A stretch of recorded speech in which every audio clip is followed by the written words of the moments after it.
यार ओ कोई तो मुझे रोक लो, कोई तो रोक लो यार। आई एम सो एक्साइटेड, मैं बहुत खुश हूँ आज। मेरी नज़र से एक ऐसी न्यूज़ गुजरी है जिसने मेरा एक्साइटमेंट लेवल बढ़ा दिया है। इसरो को मैंने पहचानना शुरू किया, उसको जानना शुरू किया चंद्रयान मिशन से। आप लोगों ने ही मुझे बताया था उसके बारे में, हालांकि मुझे कभी भी दिलचस्पी नहीं थी इस किस्म के स्पेस मिशंस पे या टेक्नोलॉजीज़ पे, बिल्कुल भी नहीं थी। I am completely honest with you. लेकिन जैसे ही चंद्रयान के बारे में मुझे पता लगा, मैंने कुछ जानने की कोशिश की, फिर इसरो की हिस्ट्री पढ़ना शुरू की, इसरो के बारे में जानना शुरू किया और किस लेवल से आके वो किस लेवल पे गए हैं, और एक एडवेंचरस उनकी हिस्ट्री है कि कहाँ से लेके कहाँ तक पहुँचे हैं। सबसे लो बजट पे मैक्सिमम काम करने वाली इसरो, दुनिया में ऐसी कोई भी स्पेस एजेंसी या इंस्टीट्यूट बोल दो भाई उसको, नहीं है। तो इसरो तो एक लाजवाब काम कर रहा है और धड़ाधड़ मिशन भाई भेज रहा है। वो तो बस साल में अभी कम से कम 10-12 तो मिशन हो गए हैं छोटे मोटे। चंद्रयान 2 अनफॉर्चुनेटली कंप्लीट होते होते, सक्सेसफुल होते होते रह गया। सबको दुख था और मुझ समेत थिंक हम सब ने अफसोस किया था, लेकिन कोशिश तो की। असल चीज़ कोशिश होती है, कामयाबी देने वाला ऊपर बैठा है। चंद्रयान 3 का फैसला किया गया। चंद्रयान 3 थोड़ा सा पोस्टपोन हो गया है कुछ टेक्निकल ग्लिचेस की वजह से, लेकिन वो भी नेक्स्ट ईयर होगा। गगनयान, इंडिया का first human space flight mission, बहुत एम्बिशियस मिशन है। उसके लिए बहुत सारी तैयारी हो रही है। दिसंबर 2021 को वो लॉन्च होगा। मेरी दिल से दुआ है कि वो कंप्लीट हो, चंद्रयान 3 भी कंप्लीट हो। लेकिन जो ह्यूमन स्पेस फ्लाइट मिशंस होते हैं ना, उसमें बहुत ज़्यादा पेचीदगियाँ होती हैं। आप किसी भी ह्यूमन को ऐसे नहीं भेज सकते हो।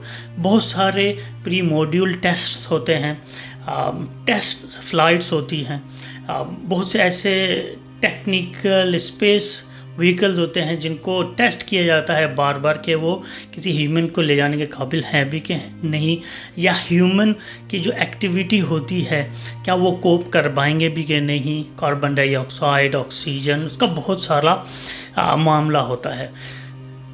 तो उन मामलात को हल करने के लिए इसरो ने क्या ज़बरदस्त काम किया है, उन्होंने एक ह्यूमनाइड रोबोट ही बना दिया। The prototype of the half-humanoid being made for the first unmanned Gaganyaan mission. I can monitor crew module parameters, alert you, and perform life support operations. I can mimic all crew activities like switch panel operations, ECLSS functions, etc. I can also be your companion, can converse with the astronauts, recognize them, and can also respond to their queries. Wow! और उस robot का नाम है व्योममित्रा। व्योममित्रा 2 लफ्ज़ों का combination है संस्कृत ज़बान का। व्योम मैंने स्पेस, मित्र मैंने दोस्त, तो व्योममित्रा यानी कि स्पेस का दोस्त की दोस्त। यस, ऐसे ही होना चाहिए क्योंकि it's a female robot. So I'm quite excited. I was very surprised. I wasn't expecting this, to be honest. क्योंकि टेस्ट फ्लाइट्स के लिए फैंटम टोर्सोस की बात की जा रही थी, लेकिन ये ह्यूमनाइड रोबोट ऐसे ही निकल आया। तो भाई फैंटम टोर्सोस साइट पर, ह्यूमनाइड रोबोट, यस। तो ह्यूमनाइड रोबोट्स के 2 टेस्ट फ्लाइट्स होंगे, दिसंबर 2020 और जून 2021। और अगर वो ह्यूमन एस्ट्रोनॉट्स की एक्टिविटीज़ करने में कामयाब हो गई, जिसमें स्विचेस चेंज करने होते हैं, कार्बन डाइऑक्साइड के कंटेनर्स चेंज करने होते हैं, लाइफ सपोर्ट जो ये रोबोट कर सकती है, ये कैपेबिलिटी भी है इसके अंदर। अब ये कितनी कामयाब होगी तो टेस्ट करने बताएंगे, क्योंकि स्टिल अ प्रोटोटाइप, अभी कंप्लीट नहीं है, मिशन के लिए रेडी नहीं है, बट कहीं ना कहीं से स्टार्ट तो हुआ है। जिस तरह से ये बात कर रही थी बिल्कुल हाथ वाथ हिल रहे हैं, और आप देखो होठों की जुम्बिश भी है, आंखें भी हैं, तो इट्स वेरी क्लोज। किसी ने ट्विटर पे लिखा ये तो दीपिका पादुकोण लग रही है। मैंने बोला नहीं यार, ये इस पे मजाक नहीं बिल्कुल भी। क्यों खाम का पंगा लेने वाली बात है। एक अच्छा काम हो रहा है, कंट्री के लिए बेस्ट है ये, और मैं बोलता हूँ मैनकाइंड के लिए, ह्यूमैनिटी के लिए अच्छा है। अगर ये मिशन कामयाब होता है, इससे हमें बहुत सारी ऐसी टेक्नोलॉजीज़ मिलेंगी जिसको हम फ्यूचर में यूज़ कर सकते हैं, और बहुत सारी ऐसी सपोर्ट मिलेगी जिसको हम फ्यूचर रेफरेंस में भी यूज़ कर सकते हैं। तो ये जो स्पेस मिशंस होते हैं ये पूरे मैनकाइंड के लिए होते हैं, सिर्फ एक कम्युनिटी के लिए या कंट्री के लिए नहीं होते। जाहिर सी बात है, इससे कंट्री का लेवल तो हाई होता ही है, मोरल बुलंद होते हैं, फ़ख्र की बात होती है इतने बड़े स्पेस प्रोग्राम में आना। अब तो ह्यूमन रोबोटिक टेक्नोलॉजी में भी आ गया है इंडिया, वाव।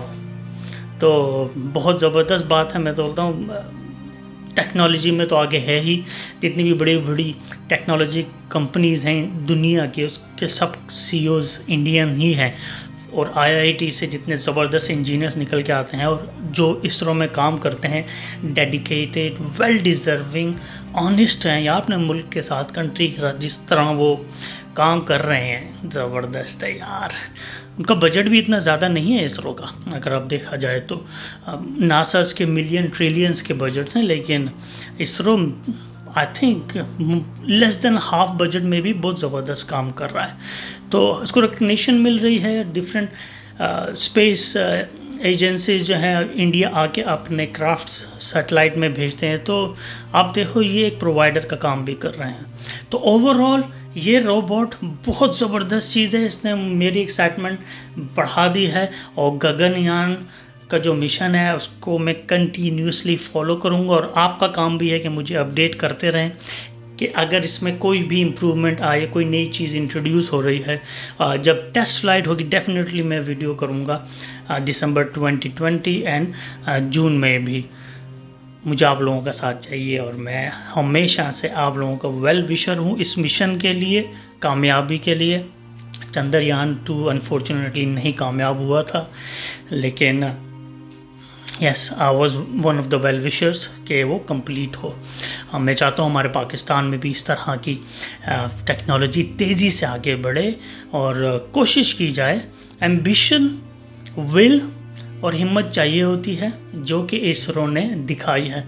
तो मैं चाहता हूँ कि इसरो की जितनी भी हिस्ट्री है, या इसरो जो भी काम कर रहा है, उससे सबक हासिल करना चाहिए, लेसन लर्न करना चाहिए।